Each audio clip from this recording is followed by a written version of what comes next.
What's up YouTube? John, JDS Outdoors. So here's the plan.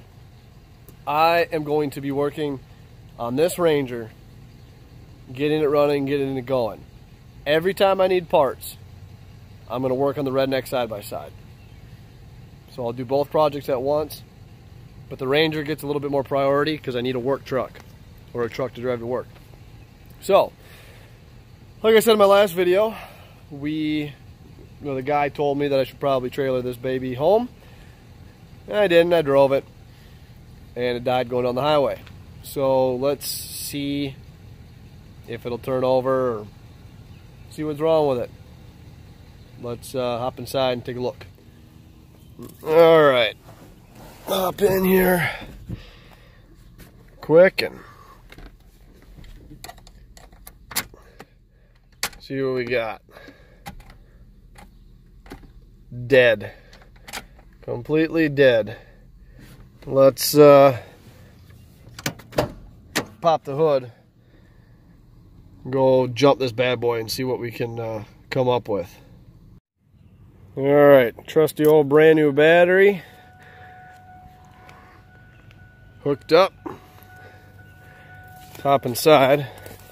Got power now. See if she'll turn over yet. No, hear that? Just clicks. Like the starter's trying to turn it over, but it won't turn over.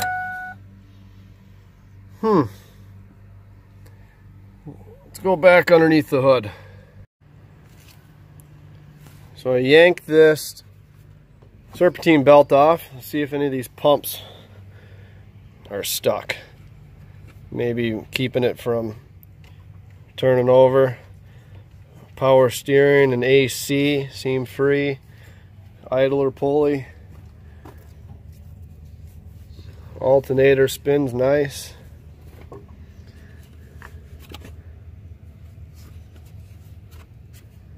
Fan. Go get a wrench and put it on the crankshaft and see if I can get it to turn over by hand. Maybe this thing is seized up. Alright, so I put a wrench underneath on the crankshaft and I can't get that thing to turn over at all. And the symptoms with this truck was needed a rear main seal.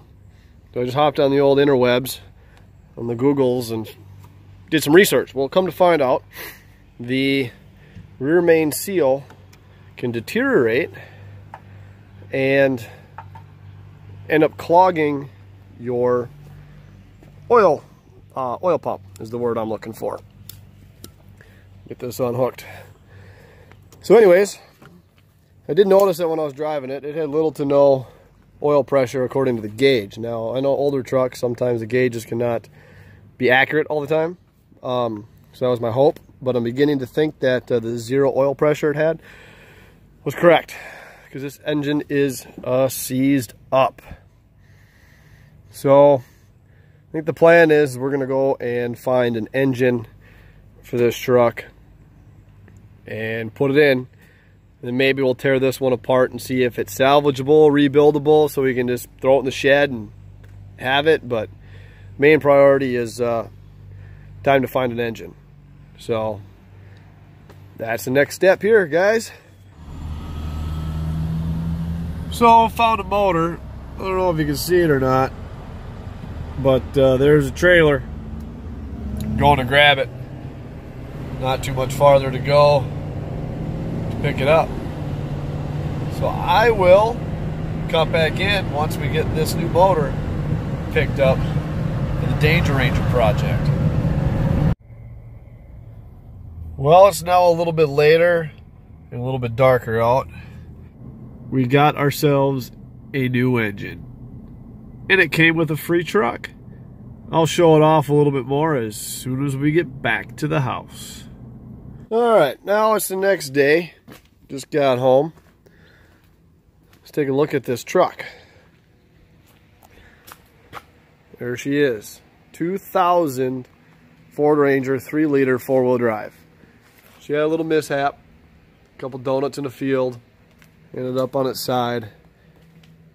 And in all their infinite wisdom, I put a tow strap right through there, right through the roof, through the doors, hooked it up to a truck and yanked it over. And what ended up happening was they wrecked the windshield and wrecked the cab and all that fun stuff, which in return worked for me. So now I own it. This was a pretty good deal on a parts truck, being that the motor's blown on the other one, and this one's four-wheel drive. So I think I have an idea of what we're going to do with these two trucks. But let's throw a battery in it, fill up that flat tire, and unload this sucker. Alright, so we pushed it off the trailer. We got a DOT approved battery installation job there. We just need to move it from right here to in front of the other Ranger. So let's hop in and see what this puppy sounds like. Oh, buddy.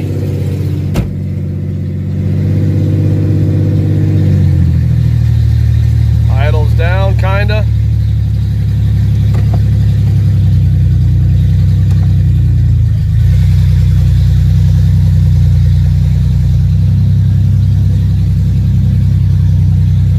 Oh yeah.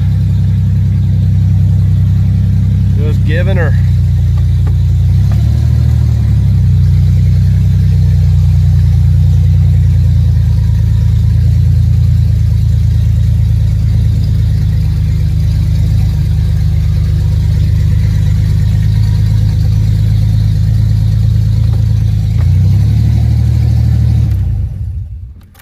Yep, fired right up. That was a fun trip. Guess let's throw a tarp on it and unhook this battery, because that's real real safe. Love it.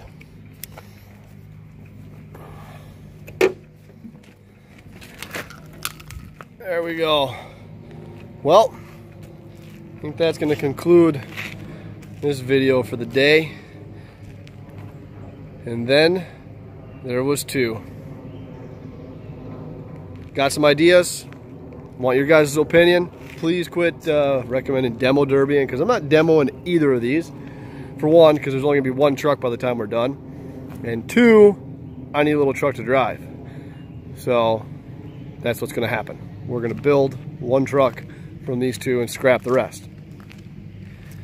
But I have some ideas in my head.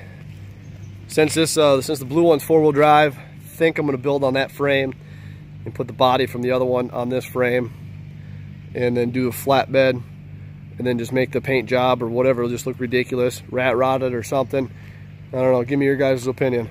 What should I do? Should I do stacks with tractor flaps on top of it, tractor mufflers? I want it to be cool and just completely stupid, so when you drive by it and you're like, what in the hell is that guy thinking? That's my thought.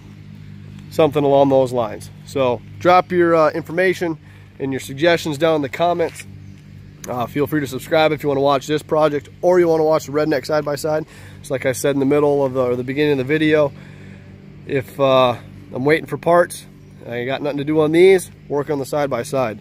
But these are going to take a little bit of priority. I got all winter to get the side-by-side done, but I need to drive these, or drive my Ranger this coming winter. So you guys know what needs to be done. You know, like, comment, subscribe, whatever you want to do. As always, thanks for watching, guys.